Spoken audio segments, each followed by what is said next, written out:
नमस्कार प्यारे साथियों, कैसे हैं आप सभी। आई होप आप सब अच्छे होंगे। तो दोस्तों चलिए हम आज का जो हमारा टॉपिक है साइंस का, वो हमारा टॉपिक है अंतःस्रावी तंत्र। कौन सा टॉपिक है? अंतःस्रावी तंत्र की हम आज बात करने वाले हैं। ठीक है, किसे कहा जाता है अंतःस्रावी तंत्र, क्या होता है अंतःस्रावी तंत्र, कैसे ये काम करता है हमारे ह्यूमन सिस्टम के अंदर। ठीक है, चलिए हम डिटेल लेकर के एक 1 to 1 इस सब की चर्चा करते हैं। ठीक है, तो देखिएगा सबसे पहले जो बात आती है कि आखिर इस टाइप का कोई तंत्र हमारे शरीर में काम भी करता है। ठीक है, तो उस चीज़ के बारे में सबसे पहले अध्ययन किसने किया था या खोज किसने की थी या पता किस बंदे ने लगाया था। ठीक है, तो उस बंदे ने जिसने इसका पता लगाया था, सबसे पहले उस बंदे का नाम था थॉमस एडिसन। क्या नाम था उस बंदे का? Thomas Edison. यानी थॉमस एडिसन नाम के बंदे ने सबसे पहले ये पता लगाया था कि हमारे शरीर के अंदर कोई इस टाइप का सिस्टम काम करता है जो कि कुछ श्रवण करता है और वो हमारी बॉडी पर एक अजीब सा इफेक्ट डालता है। ठीक है, तो देखिएगा इसके बाद की अगर हम बात करें, थॉमस एडिसन ने सबसे पहले इसकी खोज की थी। ठीक है, फिर दूसरी बात आती है कि इसका जो अध्ययन होता है, इस अध्ययन को क्या कहा जाता है, यानी कि इसके अंतःस्रावी तंत्र के अध्ययन को क्या कहते हैं? तो इसके अध्ययन को कहा जाता है एंडोक्राइनोलॉजी। क्या कहा जाता है? एंडोक्राइनोलॉजी इसके अध्ययन को कहा जाता है। ठीक है, सबसे पहले खोज थॉमस एडिसन साहब ने की थी। एंडोक्राइनोलॉजी इसके अध्ययन को कहा जाता है। अब ये अंतःस्रावी तंत्र आखिर होता क्या है? ठीक है, तो इस तंत्र के अंदर सबसे पहले जो जिन चीज़ के बारे में बात की जाती है वो चीज़ होती है ग्रंथि। क्या चीज़ आती है? ग्रंथि। यानी ये अंतःस्रावी तंत्र जिस चीज़ के ऊपर टिका हुआ है वो चीज़ क्या है? ग्रंथि है। ठीक, क्या है? ग्रंथि। ग्रंथि का मतलब क्या है कि हमारे शरीर के अंदर कुछ ऐसे अंग पाए जाते हैं। क्या पाए जाते हैं? ऐसे ऑर्गन पाए जाते हैं। ग्रंथि को इंग्लिश में कहा जाता है ग्लैंड। क्या कहा जाता है? ग्लैंड।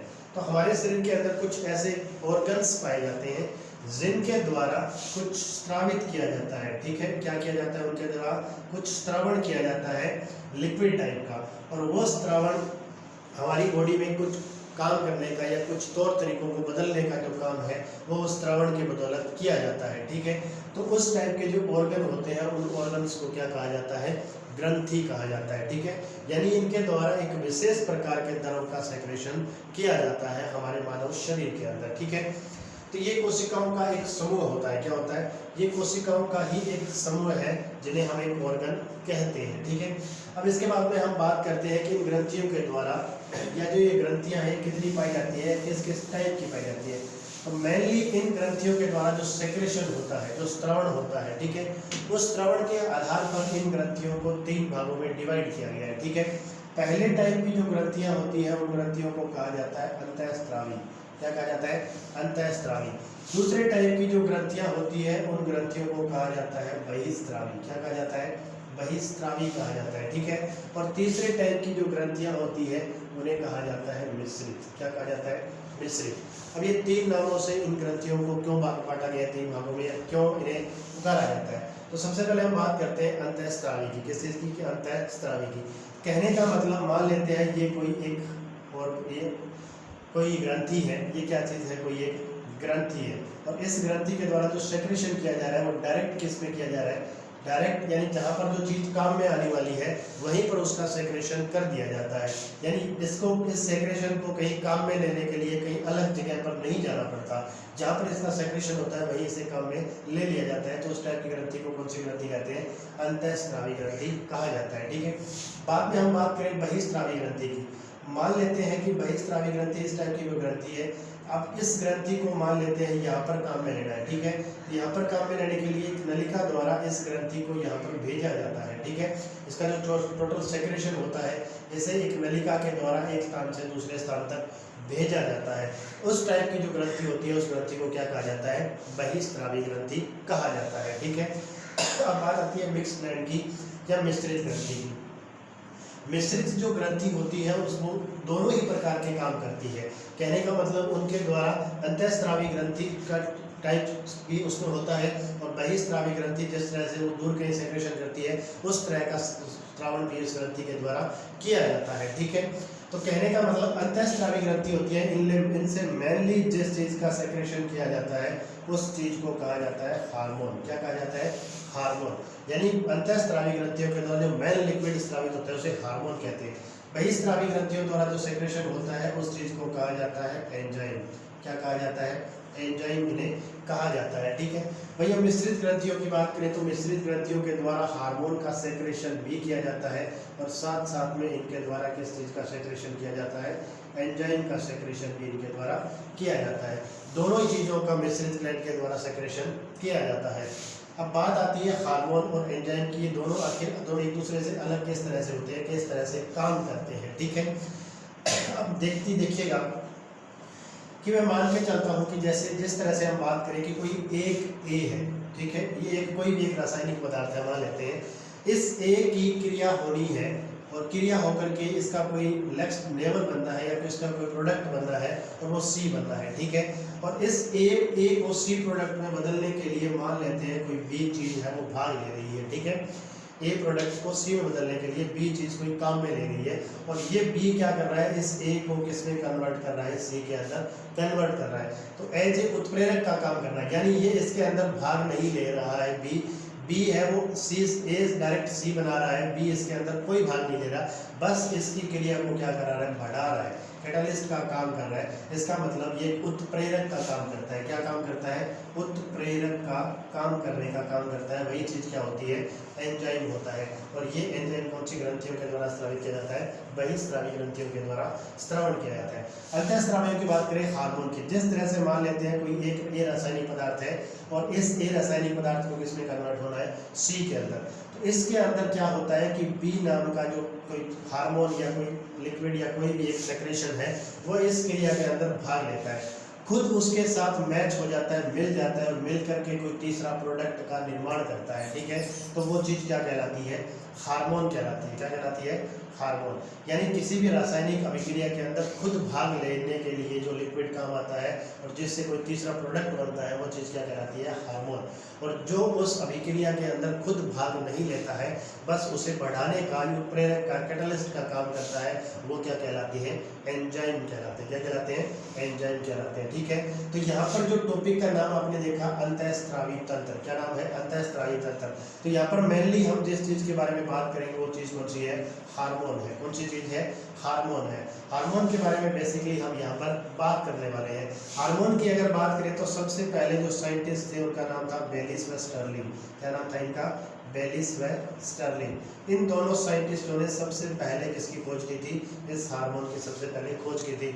इन दोनों वैज्ञानिकों ने मिलकर के ये बताया था कि हमारे बॉडी सिस्टम के अंदर कुछ इस तरह की कोई लिक्विड पदार्थ पाया जाता है जो कि किसी भी अभिक्रिया में भाग लेकर के उसके जो सिस्टम है उसको चेंज करने का काम करता है। ठीक है, तो इसकी खोज बेलिस व स्टर्लिंग ने सबसे पहले इस वैज्ञानिकों ने की थी।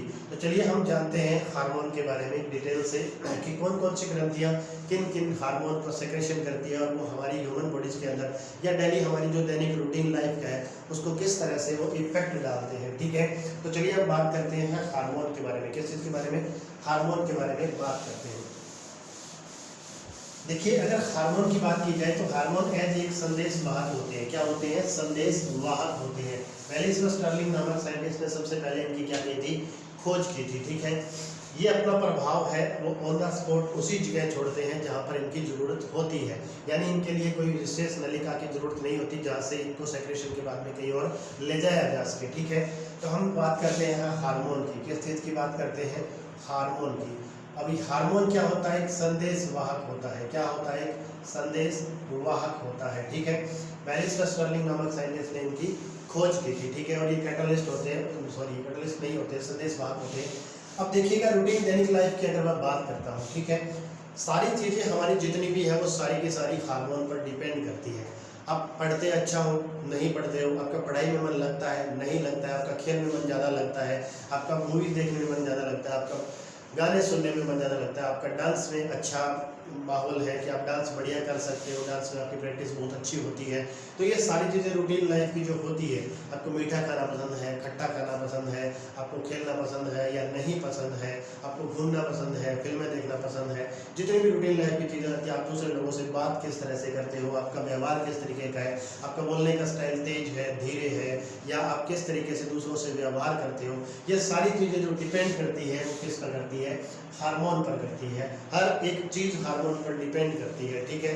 यानी आप अगर एक शाकाहारी हो और आप एक मांसाहारी हो, यानी अगर आप शाकाहारी हो तो आपको मांसाहारी बिल्कुल भी पसंद नहीं होगा, और अगर आप मांसाहारी हैं तो आपको शाकाहारी पसंद तो हो सकते हैं लेकिन उतने नहीं जितने मांसाहारी पसंद होंगे, क्योंकि आपको मांस खाना सबसे ज़्यादा अच्छा लगता है। तो वो चीज़ भी डिपेंड करती है, वो किस चीज़ पर डिपेंड करती है, इस हार्मोन पर डिपेंड करती है। जिस तरह से मान के चलते हैं कि किसी एक घर के अंदर स्टार्टिंग से ही जब कोई बच्चा पैदा होता है उसी वक्त से ही उस घर के अंदर जो माहौल है वो मांसाहारी का माहौल है, यानी उस घर में हर रोज़ या महीने हफ्ते में 1 या 2 बार है वो शाम को नॉनवेज बनता है। जब नॉनवेज बनता है तो जो बच्चा होता है उस बच्चे के दिमाग में या उस बच्चे का शारीरिक जो संतुलन होता है वो इस तरह का व्यवहार करना स्टार्ट कर देता है, या उस बच्चे के अंदर इस टाइप के हार्मोन्स का सेक्रेशन होना स्टार्ट हो जाता है कि जिस तरह से वो उस नॉनवेज को पसंद करना स्टार्ट कर देता है, ठीक है। आप देख सकते हैं अलग अलग कल्चर में रहने वाले लोगों का जो रहन सहन तरीका सारा सिस्टम होता है वो अलग अलग होता है, ठीक है। वो अलग अलग होने के पीछे क्या मतलब होता है कि एक हार्मोन जो होते हैं वो सीधा सीधा क्लाइमेट पर भी डिपेंड करते हैं। किस चीज़ पर? क्लाइमेट पर भी ये हार्मोन डिपेंड करते हैं, ठीक है। कि एक अलग कल्चर में रहने वाले लोगों के अंदर अलग टाइप का हार्मोन सेक्रेशन होता है और दूसरे उसी प्रकार के लोग हैं वो दूसरे कल्चर में रहते हैं तो उन लोगों के अंदर जो हार्मोन सेक्रेशन का सिस्टम होता है वो अलग अलग होता है। तो हमारी डेली रूटीन लाइफ के अंदर सोना, खाना, पीना, जागना, नहाना, सोचना, कुछ भी करना, देखना, पढ़ना, लिखना, ये सारे के सारे जितने भी जो प्रोसेस होते हैं, कोई भी इंसान अच्छा है या बुरा है ये किस चीज़ पर डिपेंड करता है? तो ये असल में डिपेंड किस चीज़ पर करता है? हार्मोन पर डिपेंड करता है। हम कहने को कह देते हैं कि फलाना आदमी खराब है या फलाना आदमी सही नहीं है या वो अच्छा ज़्यादा ही है, तो उसमें अच्छाई और बुराई ये सारी चीज़ें तो डिपेंड करती है, वो किस चीज़ पर डिपेंड करती है? हार्मोन्स पर डिपेंड करती है, ठीक है। यानी किसी को कोई अच्छा लगना स्टार्ट होता है धीरे, जैसे मान के चलिए 17-18 साल की उम्र में कोई जैसे स्कूलिंग लाइफ के अंदर ही कह दिया जाता है +2, 11, 12 के अंदर, उस वक्त क्या होता है बच्चे के अंदर शारीरिक संतुलन है वो चेंज होना स्टार्ट होता है, उसके अंदर जो लैंगिक लक्षण होते हैं उनके अंदर विकास होना स्टार्ट होता है। तो उस वजह से क्या होता है कि इन हार्मोन्स का सेक्रेशन ज़्यादा मात्रा में होता है। ज़्यादा मात्रा में होने की वजह से क्या होता है कि जैसे मान लीजिए कोई बच्चा पढ़ाई में होशियार है और होशियार होते हुए भी अगर उसका दिमाग अदर एक्टिविटीज़ में ज़्यादा चलना स्टार्ट हो जाता है, उसके पीछे रीज़न क्या होता है? उसके पीछे मेनली रीज़न जो काम करता है वो कौन करता है? हार्मोन काम करता है। तो कहने का मतलब स्टार्टिंग 0 से लेकर के और एंड तक, इनफाइनाइट तक हमारी जो दैनिक जीवन के अंदर जितनी भी चीज़ें होती हैं हम इंसान किस टाइप के हैं, ये सारी चीज़ें अगर किसी चीज़ को हम कह दें एक शब्द में कि ये किस पर डिपेंड करती है तो वो डिपेंड किस पर करती है? हार्मोन पर डिपेंड करती है। किस चीज़ पर डिपेंड करती है? हार्मोन पर डिपेंड करती है, ठीक है। तो देखिएगा इन हार्मोन्स की अगर बात की जाए सबसे पहले कि ये हार्मोन होते क्या है, तो सबसे पहली बात तो ये हार्मोन प्रोटीन्स के बने होते हैं। किसके बने होते हैं? प्रोटीन होते हैं। दूसरी बात हम कह सकते हैं कि ये हार्मोन स्टीरॉयड होते हैं। क्या होते हैं? स्टीरॉयड टाइप के भी हार्मोन हमारी बॉडी के अंदर पाए जाते हैं, ठीक है। तो अलग अलग क्षेत्र में यानी अलग अलग ग्रंथियों द्वारा जो हार्मोन पाए स्रावित किए जाते हैं उनका जो लक्षण होता है वो अलग अलग टाइप के होते हैं, ठीक है। इनके अलावा हम कह सकते हैं कुछ टाइप के जो हार्मोन होते हैं वो वसीय अम्ल के भी बने होते हैं। किस चीज़ के? वसीय अम्ल टाइप के हार्मोन भी पाए जाते हैं, ठीक है। तो इस तरह से हार्मोन है वो अलग अलग प्रकृति के पाए जाते हैं। अब हम बात करते हैं एक एक करके ग्रंथियों के बारे में कि किस ग्रंथि से कौन सा हार्मोन किस टाइप से स्रावित किया जाता है, ठीक है। तो चलिए हम आगे बढ़ते हैं और बात करते हैं एक एक ग्रंथि के बारे में, ठीक है दोस्तों।